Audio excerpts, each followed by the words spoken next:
আসসালামু আলাইকুম। Hello guys, শুভ বিকাল। সবাই কেমন আছেন? আশা রাখি সবাই ভালো আছেন।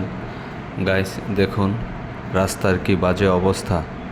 বিশ্ব রোড থেকে ব্রাহ্মণবাড়িয়া পর্যন্ত রাস্তার এই রকম অবস্থা, এই রকম যানজট সব সময় লেগে থাকে। জনসাধারণের ভোগান্তির শেষ নেই।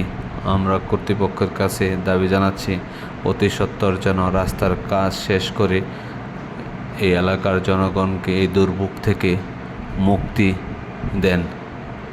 সবাই এই ভিডিওটি লাইক কমেন্ট শেয়ার করবেন দ্রুত, যাতে কর্তৃপক্ষের কাছে এই ভিডিওটি পৌঁছে যায়।